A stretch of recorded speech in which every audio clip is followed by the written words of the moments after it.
नमस्कार दोस्तों, मेरी कुंडली के एक नए से वीडियो में आप सभी का स्वागत है। आज हम बात करेंगे कि हिंदू धर्म में माता पिता की सेवा का क्या महत्व है।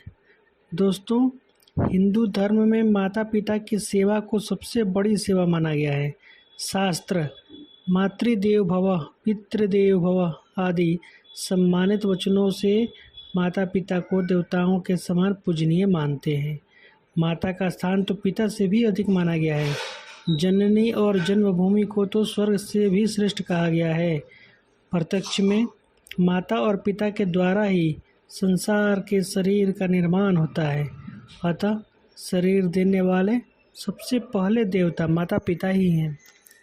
माता संतान का पालन पोषण करने के लिए 9 मास तक कष्ट सहती है और अपने विचारों से संस्कार संपन्न संतान को जन्म देती है।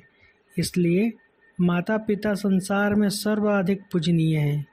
माता पिता की इस सेवा के लिए ही हिंदू धर्म में पितृ ऋण की व्यवस्था है।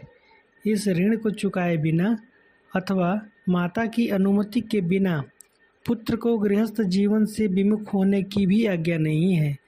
संन्यास ग्रहण करने के लिए भी इस ऋण से मुक्ति होना आवश्यक है। ज्ञान पाने की दृष्टि से यद्यपि गुरु का बड़ा महत्व है, लेकिन माता को बच्चे की पहली गुरु कहकर सम्मानित किया गया है। उपाध्यायों से 10 गुना श्रेष्ठ आचार्य, आचार्य से 100 गुना श्रेष्ठ पिता और पिता से 1000 गुना श्रेष्ठ माता का गौरव प्राप्त है। प्राणियों की उत्पत्ति में माता पिता को जो क्लेश सहना पड़ता है, उस क्लेश से वे प्राणी 100 वर्षों में भी निस्तार नहीं हो पाते। इसलिए मनु ने माता पिता और गुरु इन तीनों को सदा सेवा से प्रसन्न रखने के निर्देश दिए हैं। यह व्यवस्था जीवन के सत्य और लक्ष्य पाने के लिए भी आवश्यक है।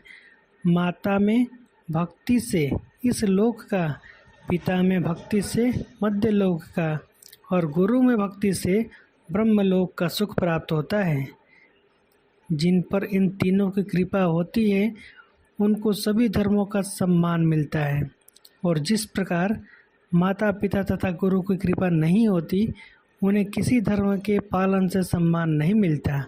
उनके सभी कष्ट निष्फल होते हैं। अतः जब तक माता पिता और गुरु जीवित रहें, तब तक उनकी सेवा ही करें और किसी अनुष्ठान की आवश्यकता ही नहीं है। यही कर्तव्य है और यही साक्षात धर्म है। माता पिता की महत्ता का उल्लेख शिव पुराण में भी मिलता है। जो पुत्र माता पिता की पूजा करके उनकी परिदक्षिणा करता है, उसे पृथ्वी परिक्रमा जनित फल सुख का लाभ होता है। जो माता पिता को घर पर छोड़कर तीर्थ यात्रा के लिए निकल जाता है, वह माता पिता की हत्या से मिलने वाले पाप का भागी होता है।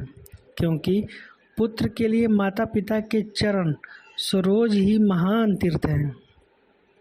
अन्य तीर्थ तो दूर जाने पर प्राप्त होते हैं, परंतु धर्म का साधन यह तीर्थ के पास ही सुलभ है। पुत्र के लिए माता पिता और स्त्री के लिए पति सुंदर तीर्थ का घर है। शास्त्रों की इस प्रकार की आज्ञा पालन करने वाले पुत्र के रूप में श्रवण कुमार का नाम अमर है। भगवान श्री राम माता और पिता की आज्ञा मानकर ही एक आदर्श पुत्र के रूप में 14 वर्ष तक वनवास में रहे। अतः शास्त्र और महापुरुषों के चरित्र से प्रेरणा लेकर संतान को सदैव माता पिता की सेवा करना चाहिए और यही उनका धर्म है।